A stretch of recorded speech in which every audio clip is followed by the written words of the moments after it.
आज मैं पढ़ाने वाला हूं प्रतिरोधकता और चालकता, रेजिस्टिविटी और कंडक्टिविटी। प्रतिरोधकता और चालकता।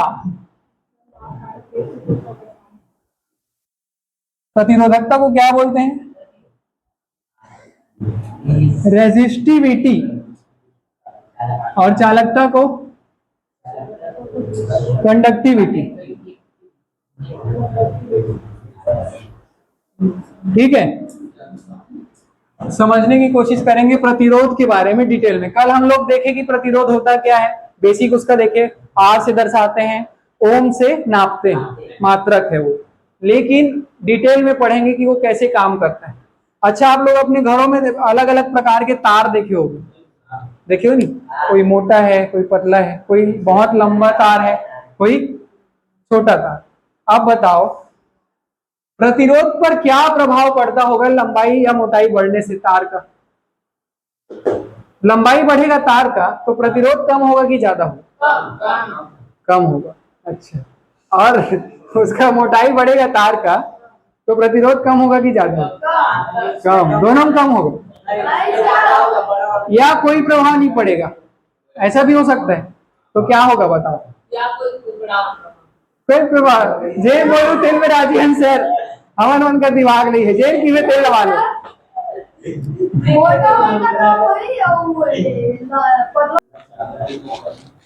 किसी चालक पर प्रतिरोध निम्न बातों पर निर्भर करता है। किसी चालक पर प्रतिरोध निम्न बातों पर क्या करता है? निर्भर करता है।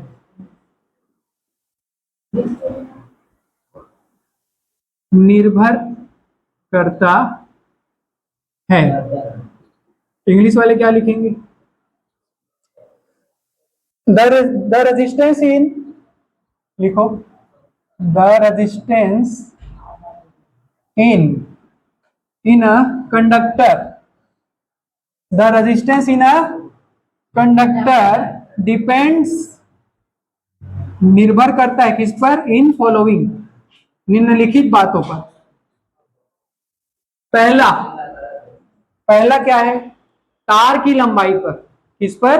तार की लेंथ ऑफ द कंडक्टर। चालक की लंबाई पर लिख लो हिंदी में। हाँ, लेंथ ऑफ द कंडक्टर, चालक की लंबाई पर। अब ध्यान से देखो, आर क्या है? प्रतिरोध। लंबाई को किससे दर्शाऊंगा? एल। लेंथ किससे? एल से। अब मैं बोल रहा था, पूछ रहा था कि लंबाई बढ़ने से तार का प्रतिरोध कम होगा कि ज्यादा होगा? ये रोड है, ये मेरे एक ब्रेकर है, ये मेरे ब्रेकर है, ये मेरे ब्रेकर है, ये मेरे ब्रेकर है, और ये मेरे कटकटन हो गए। अगला एमएलए काट दे। अब आज की बार रोड ला देखो, केठन ब्रेकर है, ठीक है, कटकट हो गए रोड। अब बड़े वाले तार ला देखो सीधा,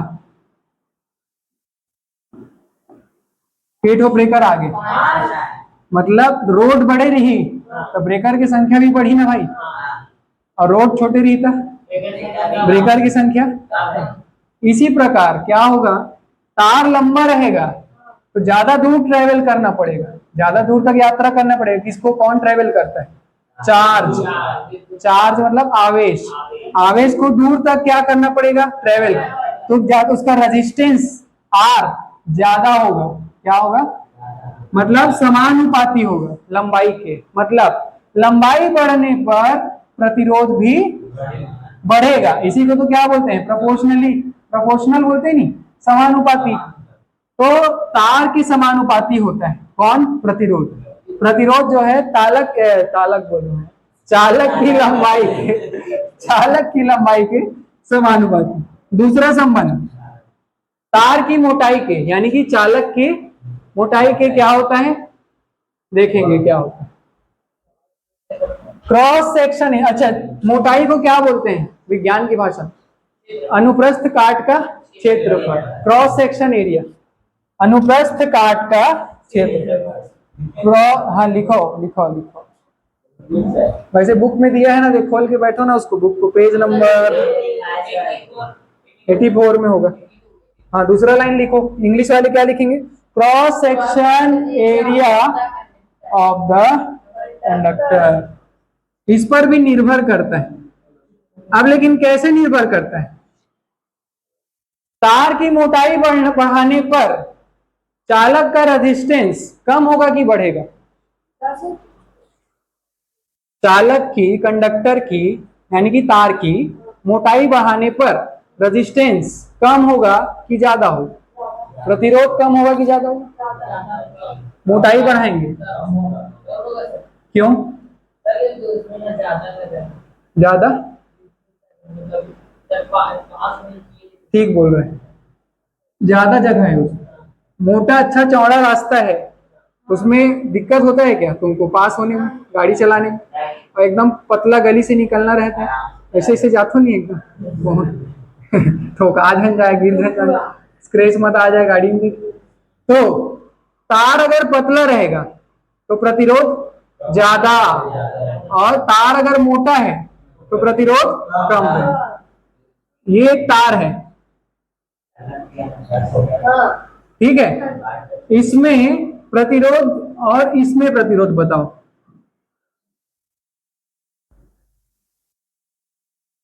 किसमें ज्यादा किसमें कम?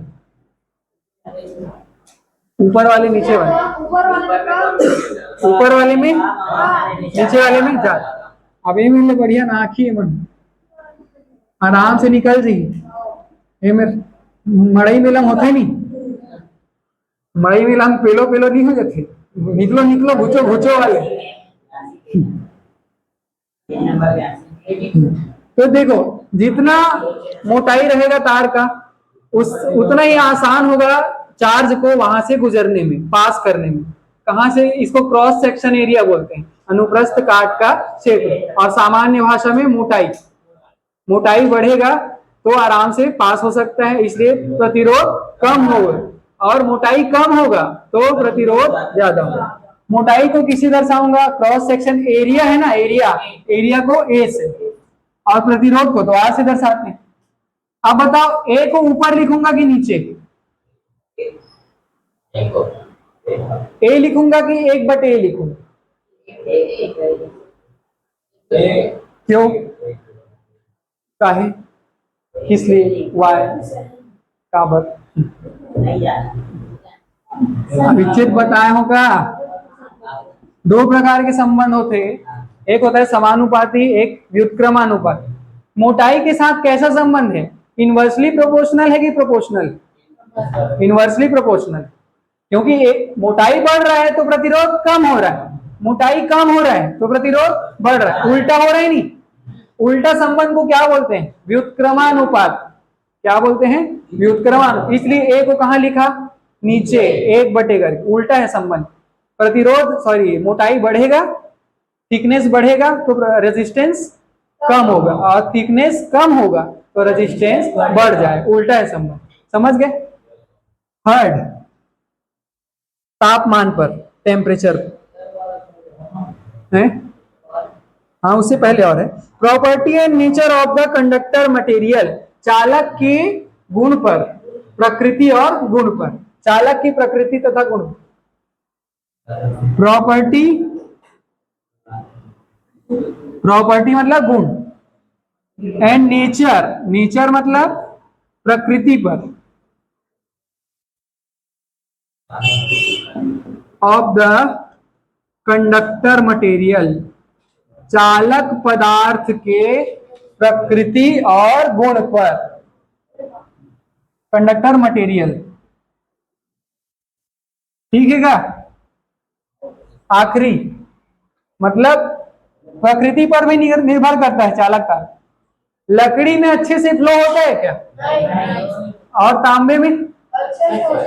तो प्रकृति पर निर्भर कर रहा है नहीं। जैसे कॉपर और वुड लिए, लकड़ी लिए, कॉपर में अच्छे से हो रहा है, मतलब प्रकृति पर निर्भर करता है। कौन से पदार्थ में आप विद्युत धारा प्रवाहित कर रहे हो उस पर निर्भर करता है कि अच्छा से चालक कंडक्शन होगा या नहीं होगा।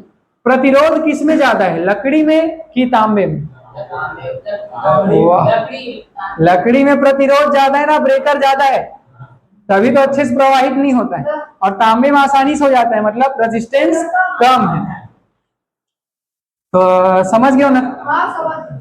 चौथा, टेम्परेचर ऑफ द कंडक्टर, तापमान पर भी निर्भर करता है, मतलब तापमान कम ज्यादा होने से भी प्रतिरोध कम ज्यादा होता है। टेम्परेचर ऑफ द कंडक्टर, चालक के तापमान पर, चालक के तापमान। ठीक है यहां तक। अब एक सूत्र की व्युत्पत्ति होगा इसी से, सबको मिला के एक साथ लिखूंगा। आर प्रोपोर्शनल है आर एल के, और इनवर्सली प्रोपोर्शनल व्युत्क्रमानुपाती है 1/a के, सबको एक साथ जोड़ के लिखेंगे ना। अब एक साथ जोड़ के लिखेंगे ना, इसको समीकरण 1 दे दो और इसको समीकरण 1 और 2 से, फ्रॉम इक्वेशन 1 एंड 2, समीकरण 1 और 2 से आर प्रोपोर्शनल है, समानुपाती है किसके, एल के, और व्युत्क्रमानुपाती किसके, ए के। तो ए को कहां लिख दिया, नीचे, आर के नहीं भाई, और एल के समानुपाती, क्लियर। तो एल को ऊपर लिखे, ए को नीचे। समानुपाती का जब चिन्ह हटाता हूं प्रोपोर्शनल का और इक्वल लगा देता हूं, बराबर का चिन्ह, क्या लगा देता हूं, बराबर, तो एक नियतांक आता है क्या। जैसे याद करो v समानुपाती आई, तो v बराबर आई लिखा तो r आया था नहीं, r आया था नहीं। इसी प्रकार फिर से बराबर लिख दिया तो कुछ आएगा नियतांक, उसको नाम देते हैं रो, रो नाम है रो,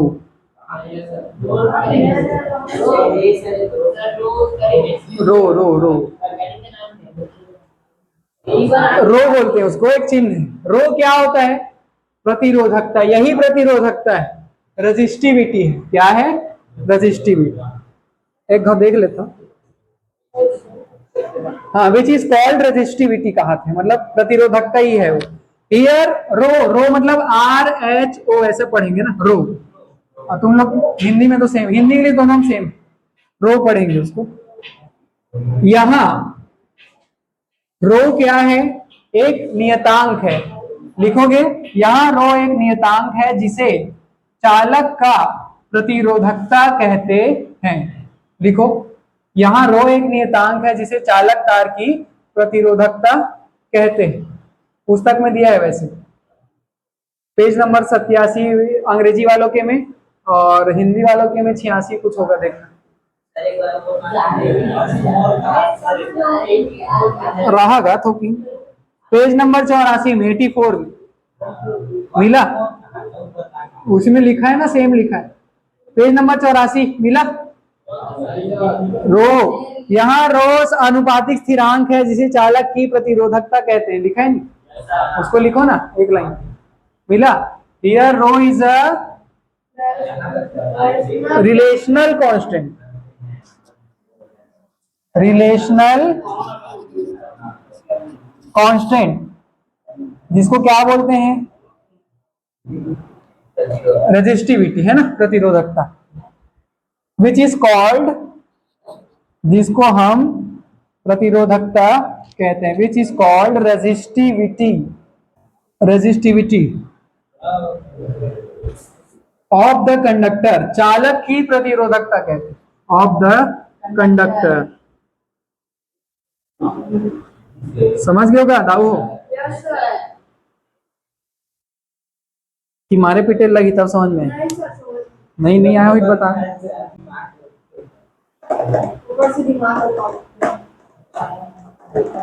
Therefore, the resistivity of a wire of unit length and unit cross section is equal to its resistance. आगे ना एक छोटा सा स्केल जैसा दिया है, देखो दिया है क्या, वो है चालकता। किसका उल्टा, चालकता किसका उल्टा होता है, प्रतिरोधकता का।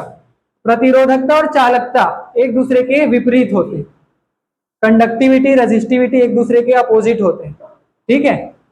मान लो किसी चालक का, किसी कंडक्टर का या तार का रेजिस्टिविटी ज्यादा है, प्रतिरोधकता ज्यादा है, तो उसमें अच्छे से प्रवाहित होगा विद्युत धारा, करंट का फ्लो होगा कि नहीं होगा? नहीं होगा, क्योंकि प्रतिरोधकता, प्रतिरोध ज्यादा है, प्रतिरोधकता ज्यादा है मतलब रेजिस्टेंस ज्यादा है ना, रेजिस्टिविटी नाम। अब इसका उल्टा, मान लो किसी तार का चालकता ज्यादा है, कंडक्टिविटी ज्यादा है, तो उसमें अच्छे से फ्लो होगा कि नहीं होगा? उसमें करंट का फ्लो अच्छे से होगा, क्योंकि कंडक्टिविटी किसका उल्टा है?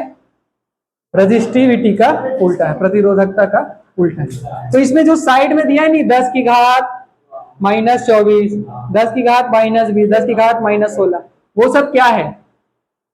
चालकता है। क्या है? चालकता। सबसे ऊपर में क्या लिखा है? नहीं नहीं, कौन सा? कॉपर, तांबा, तांबा लिखा है नहीं? तांबा का मान कितना दिया? 10 की घात -8, 10 की घात -8। समझेंगे इसको ना? मिटा दूं क्या इसको? हवाई दाऊ, एक सेकेंड। कॉपर वायर, कॉपर मतलब तांबा, वायर है ना। कॉपर और आयरन का भी दिया है क्या? आयरन मतलब लोहा भी दिया है नहीं?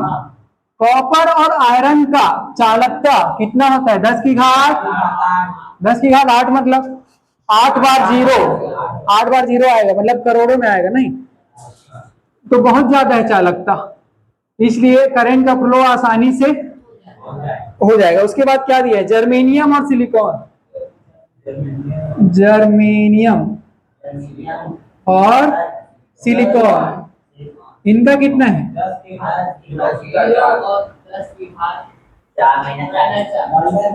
अच्छा एक चीज समझेंगे, 10 की घात 8 किसका है? कॉपर का, तांबा का। और आयरन का कितना है? लोहे का, 10 की घात 4। अब बताओ जर्मेनियम का कितना है? 10 की घात 0। 0 मतलब किसी संख्या की घात में 0 होता है तो उसका मान क्या होता है? वाह, 1 होता है। मतलब इसकी चालकता, कंडक्टिविटी कितना है? 1। अब और आगे बढ़ो, 10 की घात -4 मतलब बटे में आएगा, 1/10 की घात 4 मतलब बहुत छोटा है। 1 से कितना छोटा है? दशमलव कितने बार? 1।